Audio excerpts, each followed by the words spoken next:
Terima kasih. Assalamualaikum warahmatullahi wabarakatuh. Selamat pagi menjelang siang. Salam sejahtera untuk kita semua. Mungkin sekedar perkenalan terlebih dahulu. Asosiasi Fintech itu awal mulanya dibentuk untuk mengundang member-member non-bank, khususnya awal mulanya di bidang peer-to-peer. Tapi karena kebetulan saya ini wakil ketua umum bidang 3 itu untuk khusus sistem pembayaran. Tapi hampir semua member kita pun sekarang sudah menjadi membernya ASPI juga, Asosiasi Sistem Pembayaran. Jadi memang banyak sinergi khususnya untuk policy advocacy maupun input yang kami berikan dari pemain-pemain khususnya yang non-bank kepada ASPI dan juga kepada Bank Indonesia. Saya tidak ingin berpanjang lebar mengenai manfaat dan juga tantangan QRIS ini karena juga sudah dijelaskan. Cuma mungkin saya bercerita sedikit dari pengalaman lapangan yang dihadapi oleh member-member kami. Khususnya saya sendiri mewakili GoPay, terus ada Vincent dari Dana, terus ada juga teman-teman dari OVO dan lain sebagainya, link aja juga. QRIS ini sebenarnya ada dua atau beberapa segmen yang atau tahap lah. Yang pertama itu implementasi teknis, karena memang kita kalau kita lihat adanya interkonektivitas dan juga interoperabilitas antara pemain-pemain PJSP, justru itu bagian yang gampangnya, implementasi teknis dengan spesifikasi yang kuat yang sudah dibentuk oleh ASPI sebagai lembaga standarisasi. Speknya udah jelas, implementasi pun jelas. Pada saat kami melakukan piloting testing pun semuanya sudah terbukti bahwa QR-nya GoPay bisa dibaca oleh BCA misalnya, QR-nya BCA bisa dibaca oleh Dana, dan lain sebagainya. Sehingga interkoneksi dan interoperabilitas pun berjalan. Cuma memang tantangan utamanya itu lebih di operasional, begitu kita udah mulai turun ke lapangan. Baik itu operasional mengenai mekanisme refund, mekanisme dispute resolution ketika ada masalah, maupun edukasi kepada merchant-merchant. Nah, kebetulan sebelum saya Pak Roy juga udah menyebutkan beberapa tantangan khususnya merchant. Edukasi itu tidak terjadi hanya dari sisi konsumer saja. Karena tadi Pak Riki sudah menyebutkan konsumen-konsumen di Indonesia rata-rata tech savvy, sudah terbiasa menggunakan smartphone, sudah terbiasa menggunakan aplikasi mobile banking maupun mobile payment yang non-bank. Tapi justru rekan-rekan usaha atau merchant-merchant kita yang di lapangan itu kan segmennya banyak, mulai dari usaha besar, usaha kecil menengah, jadi UKM-UKM yang sering kita lihat di lapangan. Dan target utama dari QRIS ini ingin empower UMKM ini.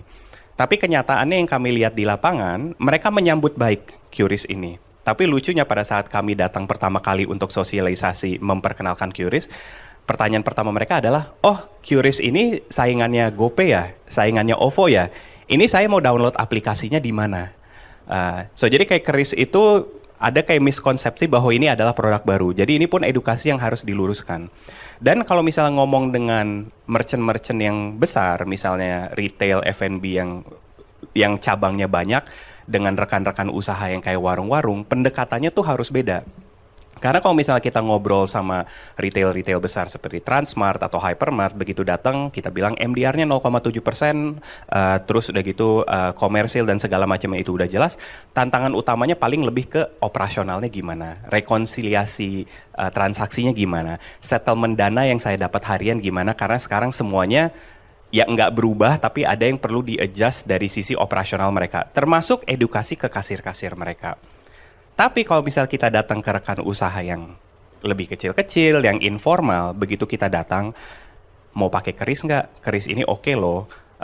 Ini dan kita juga melakukan, jujur kami juga melakukan kesalahan pada saat memperkenalkan pertama kali. Kita bilang, ini inisiatif bagus dari Bank Indonesia karena sekarang bisa terima semuanya. Tahu nggak jawaban pertama mereka apa? Hah? Dari pemerintah? Nggak mau, antar pajak saya, transaksi saya ketahuan, nanti saya dikenain pajak.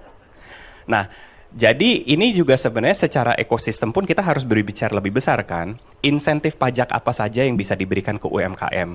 Assurances apa aja yang bisa kami berikan kepada rekan-rekan usaha, khususnya yang mikro-mikro yang kecil-kecil ini. Sehingga begitu mereka mengadopsi pembayaran non-tunai, mereka itu merasa nyaman, mereka itu merasakan manfaatnya. Karena kalau misal kita ngomongin, iya nanti histori transaksi terbangun, nanti bisa mendapatkan pinjaman atau akses dana dari bank dan segala macamnya, balik lagi jawabannya, aku orang mudeng, nggak ngerti, aku ini terlalu ribet, susah. Jadi memang pendekatannya harus pelan-pelan. Akhirnya kita lihat cara-cara kreatif dari teman-teman di asosiasi juga, bagaimana cara mereka memperkenalkan keris ini. Salah satunya adalah begitu datang ke merchant atau ke rekan usaha yang memang sudah pakai QR, misalnya punyanya GoPay atau yang punyanya OVO atau Dana dan lain sebagainya, kita bilang ke mereka, Pak, ini kerisnya nggak ada bedanya. Ini QR-nya nggak ada bedanya. Cuma keris ini super QR. Nah, oh super QR apa tuh? Jadi kan mereka mendapatkan seolah-olah mendapatkan manfaat yang lebih kan, upgrade daripada QR yang sebelumnya. Begitu kita bilang super QR, iya QR-nya tetap Pak, QR-nya GoPay, QR-nya Dana, QR-nya OVO, tapi sekarang Bapak bisa terima semuanya, termasuk dari teman-teman perbankan juga, teman-teman dari BRI, BCA, Sinarmas, sehingga nasabah mereka pun bisa berbelanja di Bapak. Itu satu. Tantangan kedua operasional mengenai edukasi juga, khususnya yang mikro-mikro ini mereka masih beranggapan bahwa cash itu adalah main payment mereka. Karena kenapa? Likuiditasnya itu tinggi. Sehingga kalau misalnya biasa kita lihat, ini pun tantangan sebelum keris ya, untuk adopsi QR pertama kali pun, begitu kita tawarkan mau pakai pembayaran cashless nggak? Mereka bilang, saya nggak mau, saya maunya cash. Kenapa? Karena uang yang saya dapat hari ini sampai sore, malam langsung saya belanjakan ke pasar. Untuk masak lagi, semalaman suntuk, besok pagi saya mulai jualan lagi. Jadi likuiditas itu penting, sehingga membangun ekosistem sehingga nanti pembayaran non tunai yang masuk bisa dipakai untuk berbelanja lagi di pasar-pasar, itu menjadi kunci. Jadi kita jangan hanya mengincar rekan-rekan usaha yang kecil-kecil juga, tapi penetrasi ke pasar. Bagaimana pasar juga sudah menerima pembayaran non tunai. Ada lagi mungkin tantangan regulasi lainnya karena mungkin ada aturan yang bilang kalau merchant wallet itu tidak boleh dipakai belanja, tapi itu masalah regulasi ke depannya mungkin bisa kita sampaikan nanti. Tapi kuncinya adalah manfaat ini baik, amat sangat baik karena ini membuka inovasi dan kerjasama antara perbankan dan juga non perbankan. Tapi tantangan utamanya adalah bagaimana, sekarang kan kita udah official nih 1 Januari dan kita benar-benar lagi tahap deployment dan juga tahap edukasi dan sosialisasi. Jangan kita hanya fokus ke sosialisasi ke customer aja. Customer mungkin itu orang terakhir yang perlu kita sosialisasikan atau edukasi. Rekan-rekan usaha ini atau merchant-merchant ini yang justru perlu diedukasikan karena segmennya tuh berbeda-beda. Apalagi kalau misalnya keris ini incarannya adalah yang rekan usaha kecil-kecil, marilah kita fokuskan edukasi ke mereka sehingga mereka beneran ngelihat manfaatnya seperti apa. Mungkin itu saja dari saya. Terima kasih. Wabillahi taufiq wal hidayah. Wassalamualaikum warahmatullahi wabarakatuh.